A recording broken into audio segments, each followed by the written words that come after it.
Well, good evening and thank you for choosing Hope TV tonight. I do hope you had a fantastic Mazingira Day from wherever you are watching tonight's bulletin. My name is Sammy Adika and our sign language interpreter is Boniface Mureithi. Welcome to the bulletin. Now, Environment Cabinet Secretary Eden Duale says that Kenyans have successfully planted 481 million trees since January 2024, highlighting the collective efforts made by the public and government in addressing climate change. Now, speaking in Arboretum right here in Nairobi, CS Duale lauded the public for taking part in the government's initiative of planting 15 billion trees by 2032. The strategy aims at reducing greenhouse emissions that remain in the atmosphere for hundreds of years and thus affecting present and future generations. Now, this is the first Mazingira Day which will be observed, or rather was observed on October today 10th, or rather will be observed on October 10th annually, replacing Moi Day, which was renamed Huduma Day and later Utamaduni Day before being rebranded as Mazingira Day in 2023. Let's take a look. Kila mwaka tuna jukumu kama serikali, kama nchi, kama wananchi kupanda 1.5 billion trees. Kwa mwaka huu, we have already planted 481 million. We have grown, not even planting. You know, there's difference between planting and growing. We have grown 481 million trees. Serikali, wananchi, the private sector, and those who are involved in climate and conservation and ecosystem efforts. 30% of the trees, the seeds that we are going to grow ni za fruit trees. Ili katika vijiji zetu watu wetu wapewe nafasi ya kupanda matunda. Ili pia itusaidie kupunguza umaskini katika nchi yetu. Nyinyi ambaye mlifika hapa, vijana wa Climax Works ambaye wanatusaidia kusafisha hii mto, NEMA, Kenya Forest Service, KEFRI, washikadau wote katika hii mipango ya kulete mabadiliko katika nchi yetu, reforestation, restoring our degraded land, making sure that our forests are protected. Itakuwa ni jukumu la kila Mkenya, kuanzia rais mpaka mwananchi wa chini. Well, still on matters Mazingira Day, over 300 servicemen joined Kilifi County residents to mark Mazingira Day celebrations by planting over 100,000 mangrove trees. Now led by Brigadier Abraham Biwot, the commander of the Kenya Navy base Mtongwe, the men in uniform noted that their initiative goes a long way to address climate change that has threatened the growth of mangrove trees within the region. Now Kilifi County residents say they will work together to ensure they contribute to the government's target of planting 15 billion trees by the year 2032. Our target today is to plant about 100,000 seedlings in this environment. And as you can see, the tide receded. We have taken advantage of the tide, and probably in the afternoon, water will come here, and we are hoping for 100% success rate. Tulifanya mambo mkoko kama jamii. Nafikiri hapo juu nitaonyesha officers kile chenye tulifanya mpaka tukapewa hiyo idhini ya hapo. Tukaona ya kwamba si tufanye tu hii mkoko tuache hivyo hivyo. Tumeingilia pia mambo ya kulinda mkoko kwenye tumeupanda hasa. Tunawaangalia, je, huu mkoko unaendelea kukua ama umekufa? Na kama umekufa ni wakati wetu sisi tutafute mche mwingine tuweke pale ili tuone ule mkoko unaendelea. We joined hands with our partners who are in the Kenya Defence Forces. Having come with about 300 officers is not a mean thing.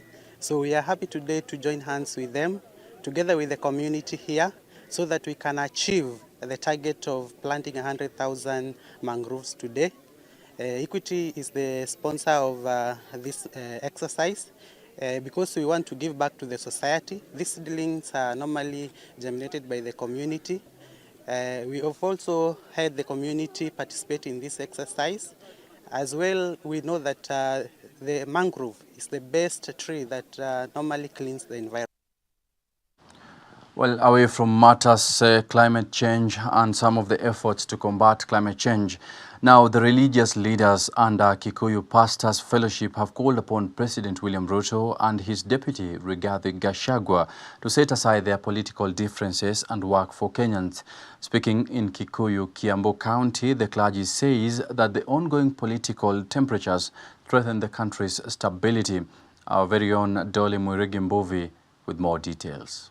Mary Mainge, Alice Nganga. Following the recently witnessed events in the country on the rift between President William Ruto and his deputy Rigathi Gachagua, religious leaders now say this threatens peaceful coexistence among Kenyans. We declare what the Holy Scripture teaches, and God is not pleased when covenants are broken. It is not the will of God that we break covenants. Speaking in Kikuyu in Kiambu County, the clergy under Kikuyu Pastor Fellowship say that the open difference between President and his principal assistants was well played out during the Gen Z demonstration when both held a separate address of the nation.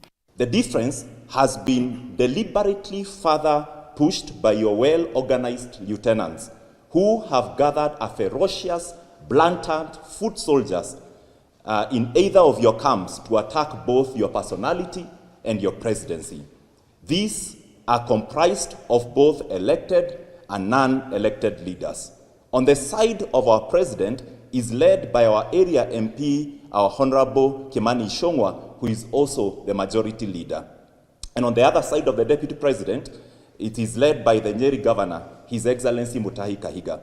However, the clergy maintains that both of them were elected by Christian majority who believed in the manifesto and now want them to dialogue and work for the benefit of the country. It is not too late. The two of you can talk together. You command the majority in Senate. Your foot soldiers are loyal and they wait for your command. Give that command, you can recede this impeachment. And just as the Bible says, how can two walk together unless they agree? And it is our hope that there was a talk and an agreement between the president and his deputy. And what we are seeing today, we cannot say that it pleases God, because our God is not just a covenant-keeping God. He's not just a covenant God, but also a covenant-keeping God. On the contentious Mungatana bill, the Kikuyu town pastor have also joined leaders across the country to oppose the bill, saying that it contradicts constitutional principles on freedom of worship and freedom of association. We appreciate what the president has done and really thank him for his response, but we are requesting him to make this formal and communicate it to the Senate so that the bill is withdrawn officially from the Senate. The penalties imposed on religious institutions or their leaders due to the perceived failed healing of miracle is uncalled for. The provision can be easily manipulated by individuals who might see this as a gap for selfish gains. We appreciate the intention of the state to improve transparency and accountability among religious organizations. However, religious organizations should be tax exempt for gift and income drawn from citizens.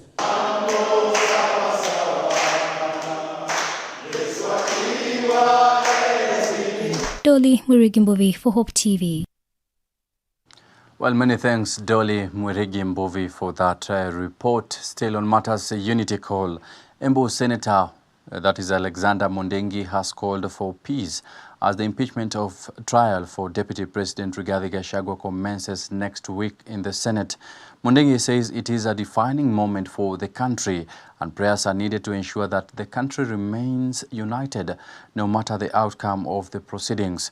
Now speaking at a burial ceremony in Mbere South Sub-County, Mondengi called on Kenyans to avoid making insightful remarks that could tear the nation apart as they wait on the 67 senators to make their verdict after carefully listening to the issues raised. Yangu ni kuambia watu wa Kenya, wakati huu ni wakati wa maombi.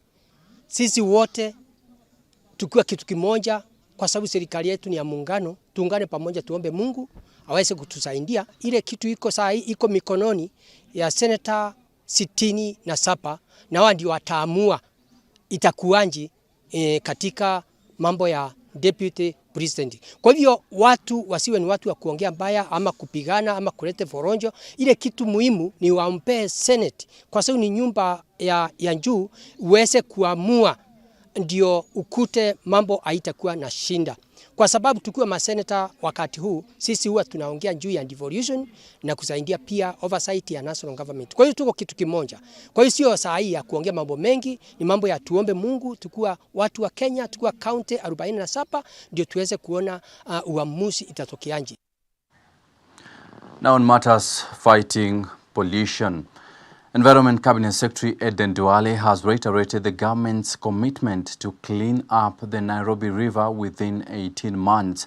Now, while leading Mazingira Day commemoration, Duale called on Kenyans to engage in environmental conservation efforts, including clean-up activities to eliminate waste from homes, roads, parks, beaches, and other areas requiring attention. However, the CS issued a stern warning to all individuals who pollute rivers and the environment throughout the country, calling on NEMA to take action on those found polluting the River Nairobi. We want to engage over 20,000 young people solely to clean Nairobi River. What you see behind me here is not a river, and I'll repeat it. And the media will see it for itself. And we want the media, the Fourth Estate, who have really helped us, to help us in the efforts of cleaning Nairobi River.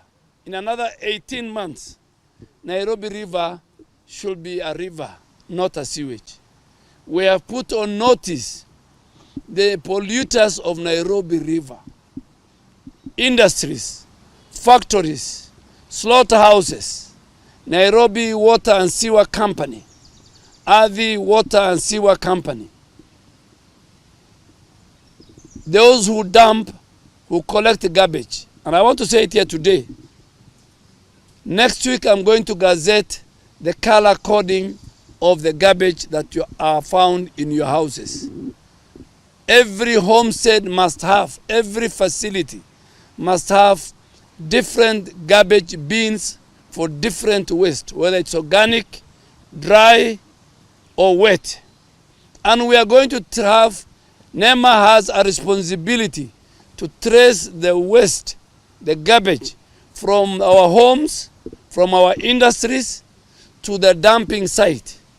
We are going to put to question those garbage collecting companies who are procured by Nairobi City County.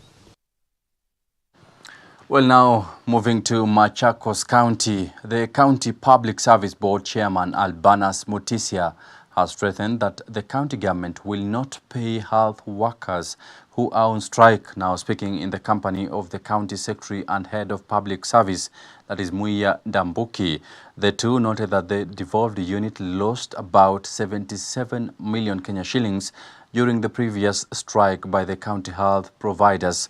Now, while calling on the county health workers to officially, or rather who officially downed tolls following the expiry of their 14-day strike notice on October 8th to return to work, Ndambugi further noted that they health promoters were promoted for 3 consecutive years from 2021 to 2023, while no promotions had been effected on the other 9 departments over the years.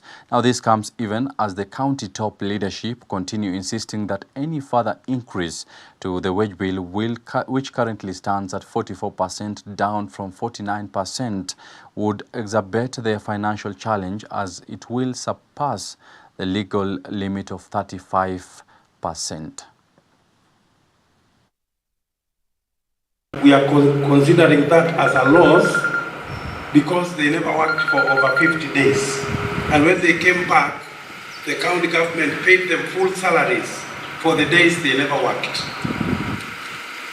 The reason that we paid was caused by an agreement, the one we call return to work formula. Therefore, it was agreed as they come back to work, they should be paid. Now the county government is concerned that anybody going for what you are calling go slow or a strike thinks that he will be paid when he comes back. That will not happen. If anybody leaves his work position and goes out of work, then the position of the county government of Machakos, together with the County Public Service Board, is that we shall not pay if you have not worked. That is one position. For the last 3 years, we have consistently promoted members within our healthcare. This has given rise to anxiety among other staff members. To avert further apprehension, the county management is actively reviewing promotions for the remaining employees. Eligible staff have been requested to submit their documents for processing in lieu of promotions. Now moving to the western part of the country, that is Sombamodo engulfed Nyangali residents in Bumula sub-county, Bungoma County, after a Form 1 student at St. Kizito Mayanja High School died after an explosive he picked from a nearby quarry exploded. Now, the 16-year-old Enoch Kisiangani is said to have picked the device used to break stones in a Chinese-owned company. Now, the residents are now accusing the company of failure to install proper safety measures, which they claim is the sole reason Enoch accessed the device. Alikuwa tu kwa nyumba na mimi nikasikia mlipuko tu unalipuka sana. Nami nilikuwa nje kuenda kwa nyumba nikapata mtoto wangu ameweza kuumia, vitole vimetoka kila mahali, tumbo imeumia, lakini hakuwa amekufa. Tulikuwa nikakimbia kuita majirani kwa usaidizi ili apate matibabu kwa hospitali. Sasa tukampeleka Ngoma Referral Hospital, akafanywa huduma ya kwanza, akaingia X-ray, lakini hakupata nafuu. Hii kampuni ilikuja hapa lakini haikukuwa na kitu ambayo tunaitwa safety, yani usalama wa wale wenye wanaishi hapa. Hii kampuni imefanya vitu zao kwa uwazi, ambapo nalaumu hii kampuni sana Saidi. Huyu mtoto mwenye alogota hii kitu hakujua anarogota kitu gani. Lakini kulingana na utaratibu, hii kampuni kama ingekuwa imesingira waya hii shamba yao yote na iweke security ya kutosha, sidhani kama hii ingetokea. I want to call upon the owners of this machine kwamba kuanzia leo hii machine inafungwa, na inafungwa completely mpaka tukuje tuhakikishe kwamba all security measures ambazo yafaa ziwekwe mahali ndio mashini ya operate zinawekwa hapa kabla hii mashini kuanza kuoperate. Jambo langu la pili kwa resolution ya hapa, mimi nataka kuambia wale owners wa hii mashini kwamba wakati mtakapofungua lazima tuhakikishe kwamba 90% ya workers wa hapa wanatoka hapa katika huu mji West Bukusu Ward, ndio mfungue mwanze kufanya kazi hapa. Well, it's quite unfortunate right there. We do hope that all will be sorted in Bomola. Now, we shall be taking a short commercial break. Don't go too far, for we shall be right back in a couple of minutes to take a look on what is transpiring in the worlds of sport and beyond the ball.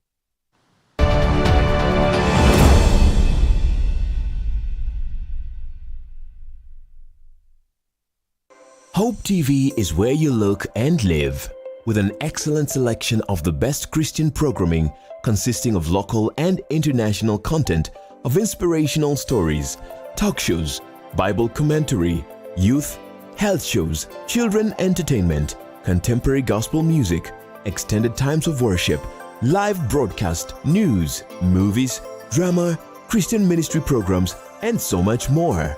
Hope TV is another quality service from Christ is the Answer Ministries, with over 45% of authentic and credible local content every week. Hope TV is a sister station to Hope FM, Kenya's leading Christian radio station, with footprints across the country. Tune in to Hope TV, where you look and live.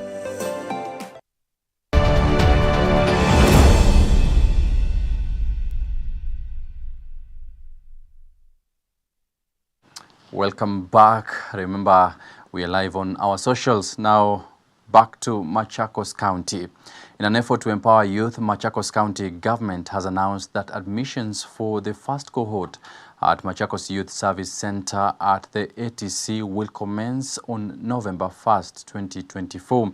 Now, speaking while inspecting the ongoing construction works of the upcoming facility, the administrations, or rather the county governor, that is Wavinya Ndeti, reiterated her administration's commitment to equip the youth with employable skills. The center is set to host 1,000 students twice a year and provide them with vital skills in ICT, plumbing, wiring, agriculture, mentorship and rehabilitation programs that will shape their future.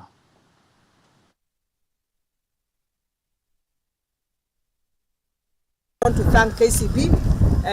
KCB already told me I sponsor 1,000, they sponsor 1,000, and I want to thank them for that. We're also looking for other partners that can join us, at least to take care of this, our young men and women who are sometimes committing suicide because they don't have anything to do. We have had high cases of young men and women in Machakos County committing suicide because they wanaona wamefika mwisho. Yeah. And the earlier we finish and start this, the better for us, so that we can give them hope in life. And once they finish training and taking the course that they want, we'll be able to give them some funds to start their own business or buy them equipment. So we have a very good succession plan on once they finish.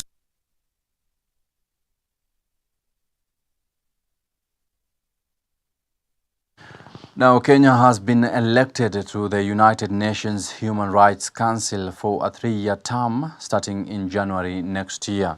The 47-member council, established in the year 2006, is tasked with protecting and promoting human rights worldwide.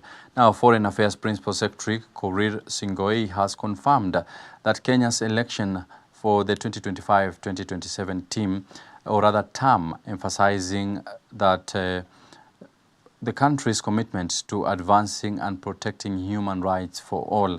Kenya now joins other African nations on the council, including the Democratic Republic of Congo, Ethiopia, Gambia, and Benin.